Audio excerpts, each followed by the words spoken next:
ReliaQuest mental performance coach Derin McMains interviews top performers across multiple industries to unpack their mindset and their strategies that has helped them dominate in their arena so you can dominate in yours.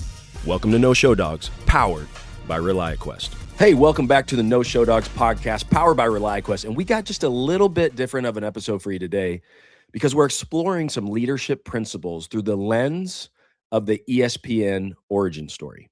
You see, back in 1978, Bill Rasmussen was told that a 24/7 cable television network devoted solely to sports would never work.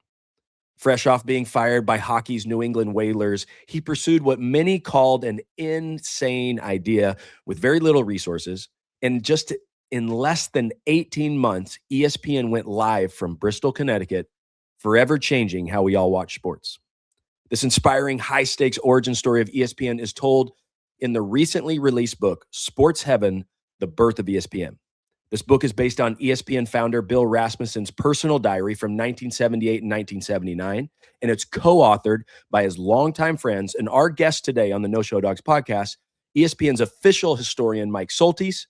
Mike was hired as an intern by Bill in 1980, and he spent 43 years with ESPN in publicity, and also best-selling author and rich dad advisor, Garrett Sutton.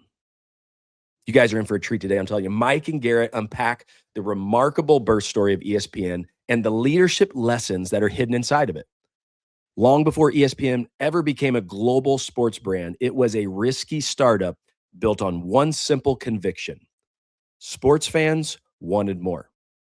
And you're going to hear how founder Bill Rasmussen turned that belief into reality despite limited resources, industry skepticism, and constant uncertainty. We explore the power of conviction over consensus, the role of adaptability in seizing new opportunities, and why intentional optimism can be a leader's greatest advantage. And that's a takeaway I actually just want to give to you leaders right here at the top of this today. You'll hear Mike and Garrett talk repeatedly about Bill's intentional optimism. By choosing optimism, Bill entered rooms with confidence and warmth, and he made others believe that this ridiculous idea was possible. This intentional optimism helped him persuade partners, raise money, keep people calm in the midst of uncertainty, and survive repeated setbacks. And look, before you roll your eyes on intentional optimism, look, this isn't about empty, toxic positivity. This is actually a practical leadership tool. I'm talking about the intentional optimism that puts you in the mindset of being through setbacks because you believe that the effort's going to pay off. Intentional optimism in business is not about ignoring reality. It's about improving how you respond to reality. It's learning to balance belief with disciplined action. And here's just a quick example of what it looks like in real time. A non-optimistic leader might say after a miss, this is unacceptable. An empty, toxic, positive leader might say, hey, it's okay, guys, we're going to get them next time. But an intentionally optimistic leader might say something like, we missed the target. Here's why. Here's what we learned. Here's exactly how we're adjusting. And I'm confident that we'll recover next quarter. Let me finish with this. Intentional optimism isn't about mood. It's about direction. And with that, let's jump into this conversation with the authors of Sports Heaven, The Birth of ESPN, Mike Soltys and Garrett Sutton. Mike and Garrett, thank you so much for joining us on the No Show Dogs podcast today. And I just want to jump right in with you, Mike. We're going to jump right in. I think you began your career at ESPN in the summer of 1980 as an intern. Correct. Which when you think about it, I think that's roughly 9 months after the very first ESPN Sports Center episode, which aired on September 7th, 1979. Yeah. So, I mean, you've been there since practically the beginning, and you've seen just this whole thing blow up. And I'm sure you've been there for all the highs and the lows. But this story that you guys have told, and it's on audiobook, there's a documentary, it's called Sports Heaven, The Birth of ESPN. Brilliant, by the way. Love it. But Mike, for you, start us off. Like, why was the birth of ESPN such an important story for you to tell? And then during this project, what were some lessons that you learned that maybe you didn't foresee coming as you started to reflect on your career? I think the key with the timing is just 47 years later, we're starting to lose some of the principles. They're not that were involved in the story, and we want to get their story down while they could tell it. And some had already passed. Lee Leonard, who hosted the first Sports Center with George Grand, Stu Evey, who was the Getty Oil money guy, Chet Simmons, who replaced Bill Rasmussen as president. All of them have passed. And so we ended up interviewing 22 people, and we just didn't want to lose their stories. And getting the firsthand story really makes this that much more compelling. And everybody we wanted to interview participated. So it turned out great. The thing, I was a de facto ESPN historian for a lot of years. Now I'm officially the ESPN historian. And so not only lived it, but really learned a lot about it, knew Bill Rasmussen well. But I wasn't there when the first night. And this book really focuses on the build up to the launch and all that had to happen. And just to really dig in on the amazing amount of things that had to happen, and all of them had to happen for this to work out. And a guy gets fired by the Hartford Whalers, Bill Rasmussen. He's not a big, rich, influential guy. He gets fired by the Hartford Whalers, living in central Connecticut, and he has an idea. It's kind of the beauty of the American dream. You have an idea, and 47 years later, we've got a worldwide iconic brand. That's amazing. It really is, especially just as you highlight, middle of Connecticut, Bristol, Connecticut. It's not like in New York City, Chicago, LA, and I think I'm with you. That's what makes it so charming and inspiring at the same time. Garrett, I want to ask you, you're a best-selling author. Not only did you help author this book, you served as the executive producer of Sports Heaven, the Birth of ESPN documentary. And for you, I'd like to know, like, what about the ESPN origin story drew you to it? And also, what were just a few things you discovered while diving into this project? Well, thanks for having us on, Derin. I appreciate it. And what drew me to the story is Bill Rasmussen himself. Bill is just a terrific guy. Everybody who meets him loves him. And I met him in an asset protection class I taught for Robert Kiyosaki's Rich Dad Group. And Bill came, and he's just a natural guy. He's fun to talk to. He has great stories. And he and I just hit it off. And that was 14 years ago. And we've been in touch ever since. And he knew I had made another documentary on Max Patkin, the Clown Prince of Baseball. And like Mike said, the people are getting older, and it's time to make this documentary on the origin story of ESPN. So Bill and I talked about doing the documentary, and it's just a great story, Derin. A lot of people just think ESPN was always there, right? But Bill came up with the idea in 1978 while stuck in a traffic jam with his son, and he had legions of doubters. And people didn't have the vision to see that someday people would want to watch sports all the time. And so just working with Bill, meeting him 14 years ago, being in touch with him over all that time, and then coming to work with him and Mike on this great audiobook and documentary, it's just been one of the most rewarding things I've ever done. Yeah, this is so cool, and I can't wait to jump into this story. And Mike, set us up a little bit. Share with us just a snapshot of sports coverage on major broadcast networks during the mid to late 1970s before ESPN really changed sports media forever.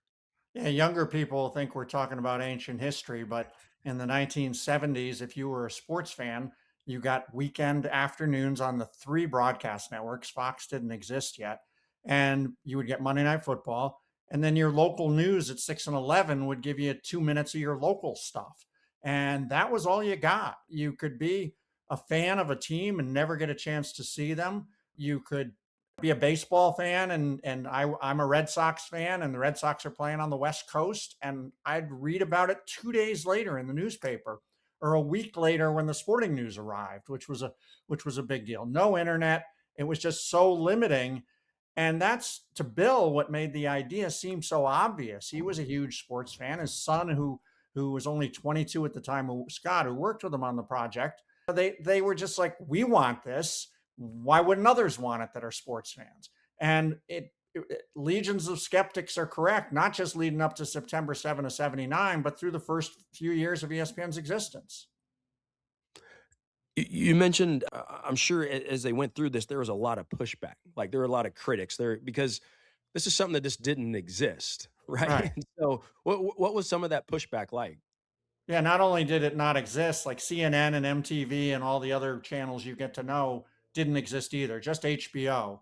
That was all that really existed. And cable, for the most, cable at that point was you live in a rural area and you don't live close enough to a city to get your broadcast channels. So whoever had the biggest hill in town put an antenna up and pulled in the distant signals and then sold it to their neighbors. And that was really what cable was about. And HBO jumped in and provided a service with movies, and that was all that existed on it. And the skeptics just couldn't see that anybody would want anything other than the broadcast networks, because the broadcast networks were delivering a huge audience. If they did a Penn State or Army or Notre Dame game on a Saturday afternoon, it got an enormous audience. So therefore they felt, okay, we're serving the public. It it does seem so obvious now, right? And I think that's like with most great things, especially things Right. that really fundamentally change the world. People look and go, "Why didn't I think of that? It's so obvious." And Garrett, you knew Bill and about his mindset and his approach, him as an entrepreneur. I mean, really, he had minimal broadcast experience, no cable expertise, and from what I understand, no really initial investors. What about him as an entrepreneur really got this thing going and got this thing off the ground that went from traffic jam idea into this world changing sports media brand? Well, there are a couple lessons there, Derin. One of the things about Bill is he had conviction. And as we talk about in the audiobook, conviction beats consensus. And the consensus, as Mike said in those days, was, well, I mean, the public is happy with what we're delivering. But Bill had the conviction that the public really wanted all sports all day long. And so he stuck to that principle.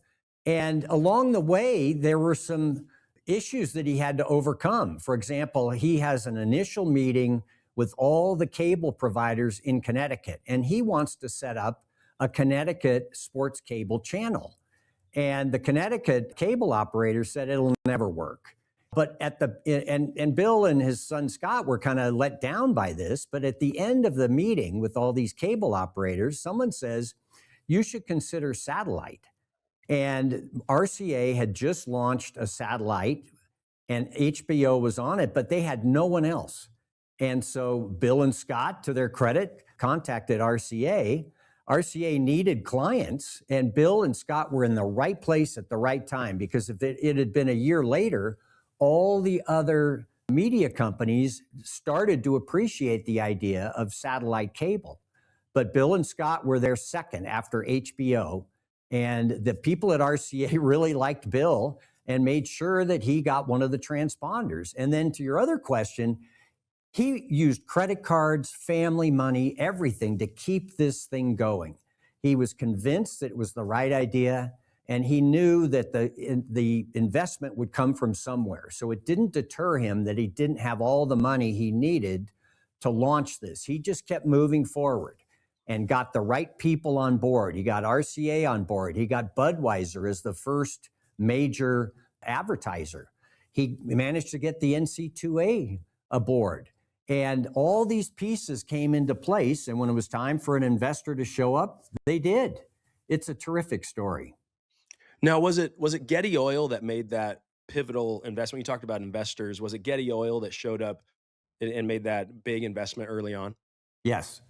So, Yes. After a number of people looked at it, they all yeah. thought it was a great idea, but you needed $20 million in 1979 dollars to get this on the air. And Getty Oil spent a lot of time investigating it. And Bill continued to provide these key parties to bring them to the table: Budweiser, the NCAA, RCA, and Getty Oil realized that there was an opportunity here, and they came in with the money in 1978.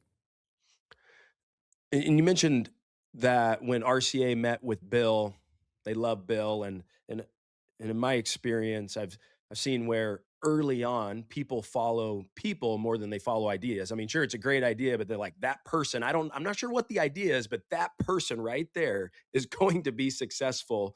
What what made Bill so convicting, convincing, so followable, if that's even a word? Well, Mike likes to call it intentional optimism, and that's what Bill had. I mean, he walked into a room and you felt his optimism, his ability to work the room and get things done. And that is an excellent quality for every entrepreneur to have. And that's part of Bill's tips. He talks about the importance of intentional optimism. If there was a challenge, he found a way to overcome it. He never let anybody see him sweat. He was just convinced that this was the right idea and undeterred in the face of opposition. And he's kept that optimism through his whole life. Today, he's 93 with Parkinson's, which is a lot of challenges. And he still talks about waking up in the morning and saying to himself, this is going to be a good day. And that's a much better way to go through life than the alternative. And that served him very well in the creation of ESPN. And everybody we talked to for this project all said exactly what the point you were making, Derin, was like, as soon as they met Bill, they liked him. And there is that, and therefore they started to trust him. And then as he talked about things, he established credibility. Plus, everybody loved the idea, but his ability to be upbeat and convince people that his vision was correct served him very well. Mike, I love how you've coined the phrase intentional optimism, and I feel like those two words should go together. As Garrett said it, because optimism in and of by itself is doesn't just show up on a daily basis. It doesn't just chase you down, and you have to intentionally choose it. And so thank you for that, because now that I hear it, I'm like, I think that's just what I'm going to say all the time. I'm just putting Yeah. those two words together. You know? I mean, they go together. And if you're going to really make that a philosophy in your life, you do have to be intentional about it. I like Bill's point about waking up, not even getting out of bed and thinking, okay, it's going to be a good day. He's not hanging on to something that happened yesterday that wasn't good. He's looking forward to the next day because the next day is what he has, and he's going to be optimistic about it. That's so good. Mike, when did it feel like ESPN maybe should have failed early on? Like maybe it was leading up to September 7th. I don't know, but or even in those first few months when you guys were really tackling 24 hours a day, 7 days a week, sporting television programs. But uh, where did it feel times that I think this might fail, but obviously it didn't? And then what kept it alive? Yeah, he borrows money off his credit card. His son's 22. He contributes a handful of dollars that he can. They go to the family. They go to anybody they can to give him money, and they're burning through it. This is an expensive venture. He gets a venture capital company in between his own money and Getty, and they burn through all that at about $35,000 a month. I mean, who in their right mind, after going through all that money, just keeps it going? But he believed in the idea, and his venture capital company, a guy named JB Doherty, who we featured in this project, we found him and was a terrific interview. He had the right contacts to get a Getty Oil to keep it, and he kept providing the optimism. You have the satellite, that's an asset.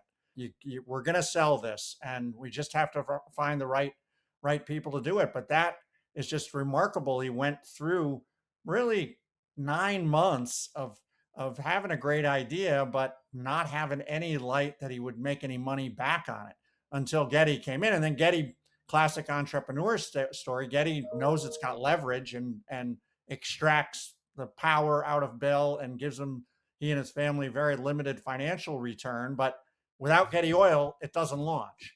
And so that was the trade-off, and they wanted to get it launched. No Show Dogs is brought to you by ReliaQuest, the global leader in AI cybersecurity. ReliaQuest helps enterprise cybersecurity teams contain threats in minutes with its agentic AI security operations platform, Gray Matter. ReliaQuest makes security possible for the most trusted enterprise brands in the world. Learn more at ReliaQuest.com. There's this fine line, I think, for entrepreneurs between determination and delusion. Mm-hmm. Right? Where you mentioned burning all this cash.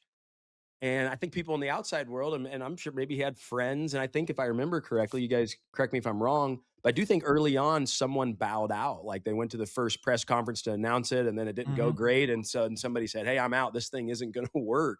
Right. And so, and Garrett or Mike, either one of you can take this, but talk a little bit about that fine line between determination and delusion for an entrepreneur, and what Bill had, or is it the same? I don't know. I'm just thinking about it now.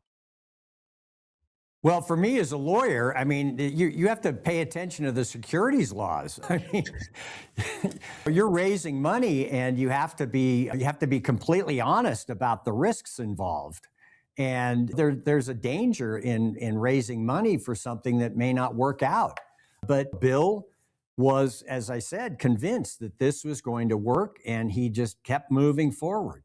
And there's a lot of businesses like ESPN that wouldn't exist if they didn't have founders that just kept moving forward, kept finding ways to keep the flame alive and burning. And they did burn through cash, but they also were able to prove the concept. And Getty Oil obviously had a lot of money, and they were considering this either a great strike or a dry hole. I mean, they had enough money to give up on a dry hole, but they too saw what Bill had put together. The NC2A, that was a key element to all of this, Derin, because they didn't have the exposure that they wanted. And Bill comes to them and says, look, for the NC2A tournament, we'll televise every single game. Back in the day, they televised maybe the Final Four. But the NC2A was kind of blown away that Bill would televise every single tournament game. And that was to their benefit, a huge benefit to them, because TV money started flowing their way. And so Bill made it a win-win situation for a lot of these early participants. And he just, like we said, had the optimism and the willpower to keep going, where, like you mentioned, other people bowed out at the very start. And it really led to the March Madness we know today, because the early round games were not on television. You might have gotten in your local market if the team in your area was playing, the NCAA would sell it to a local station, but you weren't seeing anything outside of that. And then what they also liked wasn't just basketball. He said, sure, we'll do the soccer championship. And women's sports, Title IX had just was being discussed, and the NCAA was feeling pressured. They didn't do women's championships at that point. And there were women's championships, but not under the NCAA. And ESPN ultimately was able to, do NCAA women's championships starting when the NCAA got those going in 1981. So they saw that this was the opportunity to give all of their constituents the kind of coverage they wanted and weren't getting. Can we talk a little bit about Bill's sense of urgency? Because you mentioned the NCAA March Madness tournament that we all know today. But I remember in the story early on in the NCAA, I think he goes to Kansas, I think is what it was. And he's there chatting with those folks. And they're like, yeah, put together something. It's going to be months down the road. And Bill's like, no, it ain't going to be months down the road. And something that they put off, I think roughly 18 months. He did it in 2 or 3. You guys correct me if I'm wrong, but talk a little bit about his sense of urgency. And I think it goes back to that point, Garrett, you made around conviction beats consensus. And so, but I do want to talk, we have a lot of business leaders that listen to this, and just talk a little bit about Bill's sense of urgency to make it happen. Not only find a way, his adaptability to find a way, but his urgency to say, no, this is the thing and we're going to run at it. You tell me 18 months, I'm going to turn around in 2. Well, his sense of urgency was covered by this optimism that he had. He walks into the room and it's going to happen. And the NC2A was very interested in talking to Bill about this, because he's in the room and he gets the sense that it's going to take them 2 years to reach a contract. But he's confident. It makes sense to the NC2A why they would have this type of TV coverage. But he didn't know that behind the scenes, they were as excited as he was, they wanted to get this done. And so him walking in the room and becoming friendly with everybody, played in golf tournaments with people, got to know them all, he was able to overcome the thought that it would take 2 years because of his confidence, but also because the NC2A realized they wanted this to be on the air even quicker as well. And you talked about, Derin, earlier about the importance of relationships. And we get into the book also serendipity that you may need if you're launching a business. And the two of those things together, Bill's original thing to show UConn sports to the state of Connecticut. Well, coincidentally, the athletic director at UConn was John Toner, who in the NCAA ladder system was soon to become president of the NCAA. And he knew the people on the TV committee. And he's like, oh, for the first time ever, UConn's playing Navy. And the AD at Navy is like a critical guy in this. Come visit them when we have them in a couple of weeks. And then those people opened the doors to everybody else, and Bill just kept establishing relationships. But the serendipity of he's doing this thing with UConn, and this is pre-Big East UConn. You would not think that was the entry point to big-time college sports in 1979, but because the athletic director happened to be the right guy and Bill establishes the relationship, he's able to build the other relationships and keep going. Take us into September 7th, 1979, the day of the very first Sports Center. I remember listening to the book and still building the set. I mean, it's a few hours from going live for the world to see over satellite, not sure how it's going to go. And I think great leaders understand the principle of calm breeds calm, chaos breeds chaos. And take us into a little bit on that September 7th, 1979. I'm sure heart rates are going through the roof. Thoughts are going crazy. And hey, we're going live. We're not punting on this. We've set a date. We're hitting it. Take us inside that day, what that could have felt like and what it looked like.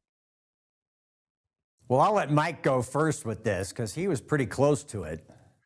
Yeah, you're right. I mean, George Grand talks about how literally the paint was drying that day and they're building things. The building was not done. They had to rent a truck from Philadelphia to come up to be the control room. And, they needed to see that, a satellite signal could not only be sent out of Bristol, Connecticut, but that it could be received by a cable operator. Plus, it's a challenge to do that amount of live programming. Sports Center is the first show. Sports Center is launching. It's amazing 47 years later, Sports Center is still the flagship, but that was what they were trying to do right out of the box and then go to other live events. So it was both chaos and calm. The chaos in that all the craziness that had to happen to make it work, but on top of Bill and his positivity, the Getty Oil had already started to bring in executives from NBC who had the wherewithal on how to produce these kind of shows, and they brought a certain calmness to it.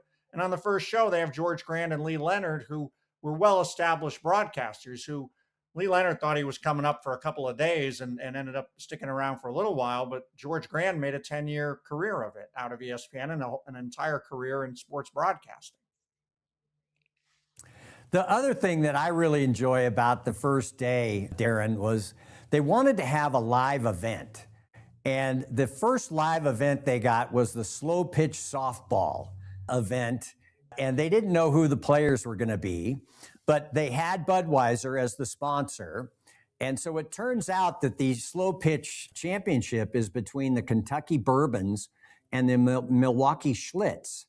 And so Budweiser is sponsoring a game in which Schlitz is playing. And so the people at Budweiser had a good sense of humor about it. But that very first night, they are showing a slow pitch softball game involving the Schlitz team, sponsored by Budweiser. So, I mean, there are just a lot of nuggets like that in the book. Everybody right now just thinks ESPN is ESPN, but it's always been there. But the creation story, the origin story, just has some terrific little side nuggets to it. And I love this stories being told because, yeah, as you guys mentioned, I mean, I was born in 1979. And so ESPN has been a part of my life as long as I can remember. A lot of the language that I use, I picked up from Sports Center anchors and being in sports now for, 26 years on the professional side and really just sports my whole life. But it's everywhere I've ever been. And so it is just it's like breathing. It's like, I can't imagine a world without ESPN. So I so appreciate that this story is being told. You weren't born on September 7th, were you? I wasn't. No, November 3rd. I missed it by a couple months. All right. Yeah, that would have been something. But I mean, it's just been a part of my life. And so it's been fun to really understand the story. And I think in any growing business, any scaling business, the story, the founding story is essential. And I think companies, businesses tend to lose their way when they forget the way they showed up, when they forget the way they were built and how they were built and what they were created from. And so, Mike, you've been there for over 40 years now, right? We talked about Yeah. that at the top. And so, how have you seen, and maybe this is why you're doing it, but how have you seen the story, the origin story, the birth story of ESPN? How did you guys share that early on to remind people that maybe weren't there at the beginning? Say, hey, this is where we come from. This is what we do. This is what we're about. Yep, and that's I do an afterword in the book that talks about for today's viewer in 2026, what are the same things that started in 1979, and we talk about Sports Center and how that feeds all of ESPN's different platforms, the digital, the social, everything, and it started that first day. College sports, because of the fact that college sports was being played 7 days a week, it was ideal to get really close in the college sports community, and ESPN was right from the beginning and clearly is today. But it was also being set up in Bristol, Connecticut, of all places, and you have that kind of New England pragmatic work ethic that got built into the culture. But the first words Lee Leonard says, if you're a fan, and it became this focus on the sports fan, and there's still signs all over the Bristol campus about serving the sports fan. And all of that kind of thought process that Bill Rasmussen and company brought into September 7, 1979 lives in. I mean, clearly a lot of things have changed. It was a simple 1 24-hour network, which seemed like grand scale, but you look at everything that ESPN's involved with today, and it wasn't the NFL and it wasn't Major League Baseball or Wimbledon or on and on with the different things that ESPN has today, but it was good enough and much better than what other people had. But that same spirit and camaraderie kind of carries on into 2026. It's interesting. The chairman of Getty Oil came out to see the ESPN campus a couple months after they launched. And he was so taken by the work ethic and the camaraderie of the ESPN people at that time. He went back to Getty and said, look, I wish we could hire all these people at ESPN. I wish we had the work ethic here at Getty that they have at ESPN. Yeah, if you want to get into sports, you're going to work nights and weekends and holidays and things. And a lot of people don't want to do that, which is fine. But if you're going to work in sports, in reality, you're going to do that. And that creates somebody with a certain level of work ethic. But the trade-off is you're working in sports television, which is a lot of fun. Sure, sure. Just a couple more before we finish with our final question. Early on, what did some of the people behind ESPN and Bill and Scott included, but what were some of the big risk that most probably audiences don't fully appreciate, or even maybe people that work ESPN today, maybe they don't appreciate some of the personal risk that those that were associated with ESPN early on? Even you, Mike, I mean, you joined as an intern just 9 months into this, and 9 months into something. I mean, sure, I'm sure you guys realize like, oh, we have something special here. I mean, there's nobody else doing it, but there's still a lot of personal risk. And so what are just some risk that you felt early on or others felt early on that maybe others today might not appreciate what it took to get ESPN off and launched? I mean, the greatest risk was just a worry that it would fold. Getty, where they had a lot of money, it was not a natural fit to be trying to build a television company. And most of the people that worked there were like me, very young, and said, "This is a very cool job. Why wouldn't you love to do this? If there's a risk and the thing goes belly up, then I've had a great experience." But there were people, I mentioned Chet Simmons and others, that gave up other jobs to come in, and they were risking that because there was no kind of long-term thing. I always felt with Getty Oil writing the checks, it's like people this was pre-direct deposit. Number of people would get their paycheck and they'd run to Bristol Savings or wherever and deposit it. They were worried that it wasn't going to clear. And I'm like, it's written by Getty Oil. I'm not real worried about the check bouncing. I'll go to the bank tomorrow. But to me, that was the biggest risk, because you not only were kind of risking your career, a lot of your friends and family. Chuck Pagano, who was longtime chief technology officer, tells a story about his father telling him he was crazy because he had this great job at the CBS affiliate in Hartford. And why would you give that up to go to this upstart that nobody ever heard of and isn't going to be around that long. And Chuck had a 40+ year career and went into various technology hall of fames and things. And so people were taking the risk, but it was almost all believers that it was going to succeed. Uh, we'll finish with this one. What can, and I would love to hear both of you, by the way, on this one, both Mike and Garrett. What can founders learn from this story that they should copy? And then there's a flip side to it. I'm sure you learned some lessons along the way where, hey, don't copy this. So I'd love to hear both sides. And again, both Mike and Garrett, I'd love to hear both your guys' thoughts on this. Yeah. What are some things that founders today can learn from Bill and this story of ESPN that they should copy? And then a few things they should avoid. Well, for me, one of the things that they should copy is just keep going. I mean, Bill just was undeterred and he just kept moving forward. Again, that optimism carried him through every room, every meeting, and he just continued to move forward and he got it done. And today at 93, he is just so happy that the glass is full for Bill, that he was able to accomplish this feat to get sports on all time on the air. So moving forward and just having that vision is important for any founder. I think that the negative side is, and Bill mentions this in the book, that you just have to be cautious who your investors are, and he couldn't have done it without Getty Oil. And Getty Oil may have been the last chance, but if you're a founder, just beware of who you're bringing in. Getty Oil was the right choice, but Bill mentions in the book that you just have to be careful who you bring in as a investor and know that the investors have different issues, different visions than you do. So you just need to be clear-eyed about that. And I had lunch recently with Scott Rasmussen. It's not in the book, but he then ended up having an entrepreneurial and successful career in doing audience research. And he just recently launched a tech incubator company that's funded by Google. And he was laughing that the lessons as a 23-year-old that he learned as Getty Oil really treated him like crap, served him well when he was negotiating every future deal.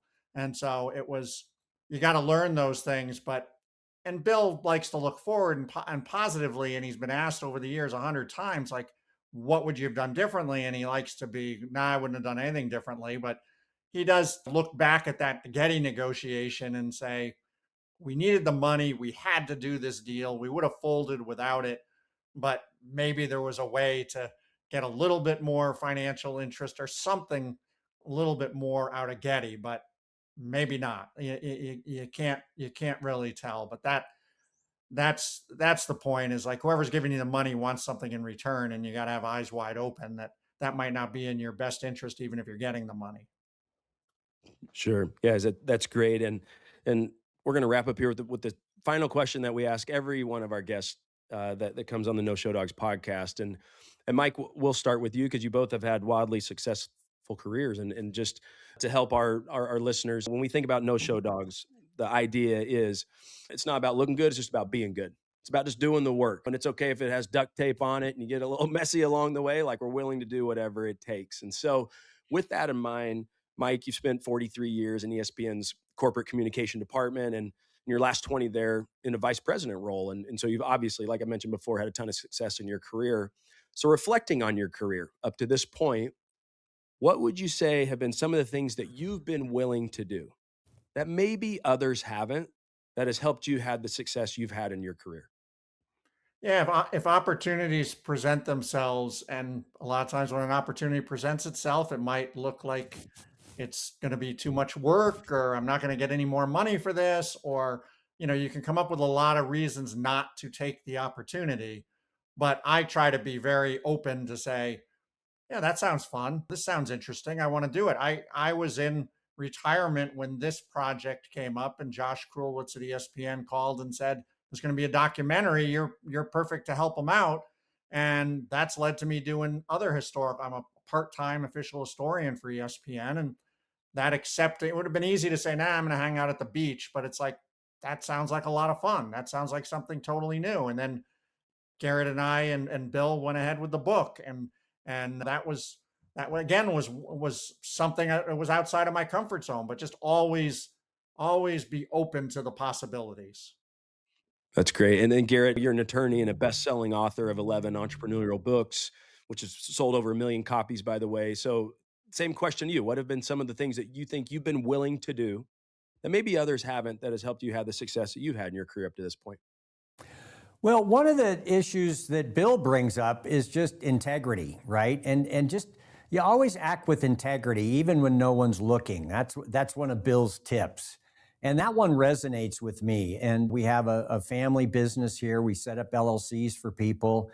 And everything we do is for the benefit of the customer. And you just operate with integrity in every sphere. And it makes life easier, actually.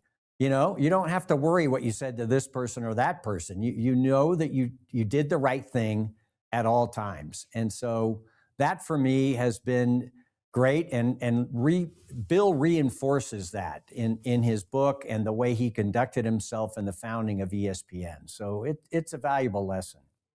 Absolutely. Mike, Garrett, thank you both so much for this. It has been just fun to learn the origin story. And for our listeners, you got to go check out Sports Heaven, The Birth of ESPN. Again, it's an audiobook, also a documentary. And I'll say this about the audiobook. It's a lot of fun to listen to because there's live interviews in there of some of the people that are in the story, that were a part of the origin. So it's fun to hear their take on it. Garrett, as I mentioned before we came on, there's every section, or at the end of every chapter, there's Bill's tips, which is like, so it turns into this, it's a great origin story, historical reference on how ESPN came to be, and great leadership principles, great lessons in there for any business leader and entrepreneur. And so I would just encourage those of you that are listening to this, go check out Sports Heaven, The Birth of ESPN. Garrett, Mike, thank you both so much for joining us today on the No Show Dogs podcast. Hey, thanks for tuning into today's episode. And if you're looking for their book, I'll put the link in the show notes. Or if you want to watch the documentary, I'll put that link in the show notes as well. And you can watch that at tenero.tv. It's great. I'm telling you, go check it out. This is such a fascinating origin story about a brand that we're all familiar with. And if you want to find more No Show Dogs content, go to our Instagram page at No Show Dogs, or our YouTube channel at No Show Dogs as well. You can also find us on LinkedIn. And look, I just want to thank you. Thank you for tuning in and making the best investment you could ever make. And that's the investment you make in yourself and your own development. And if you know other business leaders who enjoy learning how to apply lessons from the sports arena into their own arena, please share this episode with them. And if you got a little time in your day, look, we'd really appreciate it if you give us a 5-star rating. It just really helps us in sharing this content to a wider audience to help us all just get a little better. Now with that, go out and make it a great today.